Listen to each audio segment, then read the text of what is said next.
Nous allons résoudre dans Z le système x congru à 8 modulo 11, x congru à 3 modulo 5 en utilisant la méthode que nous venons d'apprendre. Nous allons d'abord passer en revue rapidement la méthodologie générale de résolution de ce genre de système. Donc x congru à A modulo M, x congru à B modulo N, M et N premiers entre eux.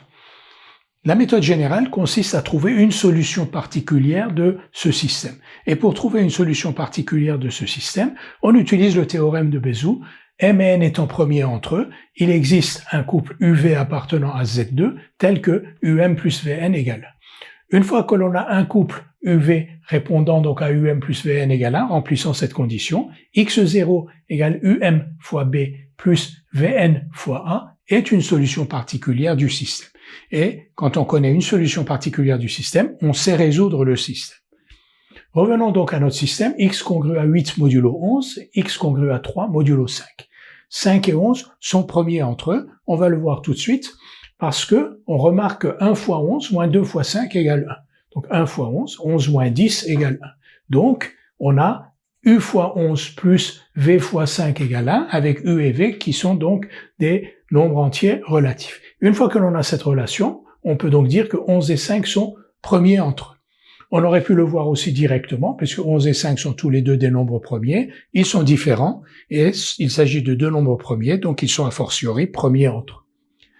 Maintenant, on a donc ici 11 et 5 qui sont premiers entre eux, et on a les coefficients U et V tels que UV plus Vn égale 1 fois 11 moins 2 fois 5 égale. On sait alors qu'une solution particulière x0 de ce système s'obtient donc à UMB plus VNA. Donc 1 fois 11 fois 3 plus moins 2 fois 5 fois 8. Donc x0 égale 33 moins ici 80. 33 moins 80 moins 47. Donc x0 égale moins 47 est une solution particulière de S. Vérifions-le. Moins 47 moins 8, moins 55 est bien divisible par 11. Et ensuite, moins 47 moins 3, ça veut dire moins 50, est bien divisible par 5. On a donc trouvé ici une solution particulière x0 égale moins 47 de ce système. Et à partir de cette solution particulière, nous allons déterminer l'ensemble des solutions du système.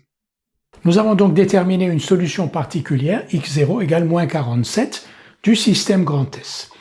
Alors, comme on l'a vu, il faut maintenant retrancher cette solution particulière x0 aux deux membres de ces deux congruences. Donc, x moins 47, donc c'est x plus 47, congru à 8 moins 47, ça veut dire 55. Donc, x plus 47 est congru à 55 modulo 11, et x plus 47 est congru à 50 modulo 5.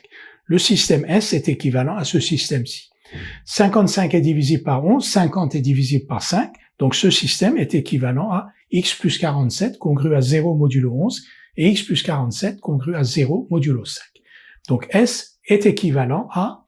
Alors si on a x plus 47 congru à 0 modulo 11, ça veut dire que x plus 47 est divisible par 11, et ici que x plus 47 est divisible par 5.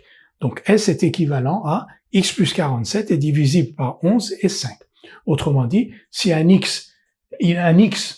nombre entier relatif x vérifie ce système, si et seulement si x plus 47 est divisible par 11 et 5.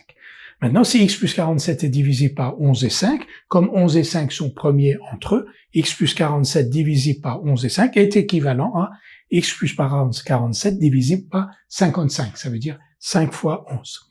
Et x plus 47 divisible par 55 est équivalent à x égale moins 47 plus 55k avec k appartenant à z. On peut aussi l'écrire autrement. On peut dire que x est congru à moins 47 modulo 55. Donc, ou bien x plus 47 est congru à 0 modulo 55. C'est la même chose.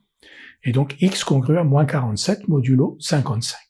L'ensemble grand E des solutions donc du système grand S est l'ensemble des nombres entiers relatifs x tels que x congru à moins 47 modulo 55. Que l'on peut aussi écrire ici, c'est l'ensemble des entiers relatifs x tels que x égale moins 47 plus 55k avec k appartenant à z. Faisons une petite vérification. X égale 8 est une solution donc du système parce que 8 est congru à moins 47 modulo 55. Puisque 8 moins 47, ça veut dire 55. 55 est bien divisible par 55.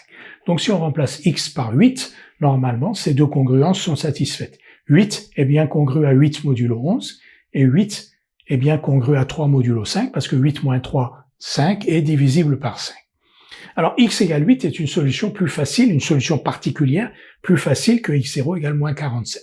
Ce qui signifie que si dès le départ, vous aviez remarqué que 8 est une solution particulière et que vous l'aviez énoncé en disant « nous remarquons que x0 égale 8 est une solution particulière de S », ça vous aurait évité tout le travail en amont que l'on a fait pour déterminer une solution particulière de S, et vous auriez pu commencer l'exercice ici, donc en écrivant x-8 est congru à 0 modulo 11, et x-8 est congru à moins 5 modulo 5, etc., pour obtenir, in fine, le même résultat.